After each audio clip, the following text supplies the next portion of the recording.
আসসালামু আলাইকুম। আজকে আরও একটি রেসিপি নিয়ে আপনাদের মাঝে চলে এলাম। আজকে আমি আপনাদের সাথে শেয়ার করব গরু মাংসের কোরমা বা শাহী কোরমা। তো প্রথমে আমি খুব সুন্দর সুন্দর গরু মাংসের যে শুধু ফ্রেশ মাংসগুলো রয়েছে সেটা নিয়েছি। 3 চামচ পরিমাণ আমি একটু বড় চামচ দিয়ে পেঁয়াজ বাটা দিলাম, 2 চামচ পরিমাণ রসুন বাটা দিয়েছি, আর 1 টেবিল চামচ পরিমাণ আরও একটু আমি আদা বাটা দিয়েছি, স্বাদ অনুযায়ী লবণ দিয়েছি, আর তেতো করা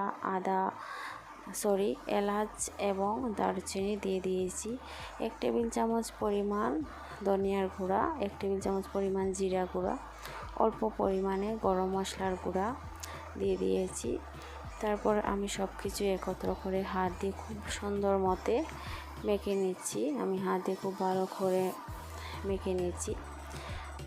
তো এবারে আমি এর মধ্যে পরিমাণ অনুযায়ী পানি দিয়ে দেব, দিয়ে তারপর আমি চুলায় বসে জাল করে নেব। আর এটা আমি মাটির চুলায় রান্না করব। তো প্রায় আধা ঘন্টার মতন আমি মাটির চুলায় জাল করেছি। তারপর আমি এখানে গরুর দুধ দিয়ে দিয়েছি, 1 কাপের মতন আমি গরুর দুধ দিয়েছি। যদি পরিমাণটা কম হয় তাহলে আবারও দেওয়া যাবে।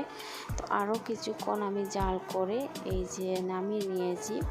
তো নামানোর পর আমি আবারও আপনাদের দেখিয়ে দিয়েছি। আর এর মধ্যে আমি 2 টেবিল চামচ পরিমাণ ঘি দিয়ে দিয়েছি অলরেডি। আপনাদের সুবিধার্থের জন্য আমি আরও 1 টেবিল চামচ পরিমাণ ঘি দিয়ে রেখে দিচ্ছি। আর এটা অবশ্যই ঘি দিতে হবে অথবা ডালডা দিতে হবে, তবে ডালডার চেয়ে ঘি দিয়ে অনেক বেশি সুস্বাদু হয়। আর এই মাংসগুলোর পিস কিন্তু সাধারণত বড় করে কেটে নেওয়া হয়। তো কেমন হলো আমার আজকের রেসিপি, অবশ্যই ট্রাই করে দেখবেন। ভালো থাকুন, সুস্থ থাকুন, বিদায় নিয়ে নিলাম।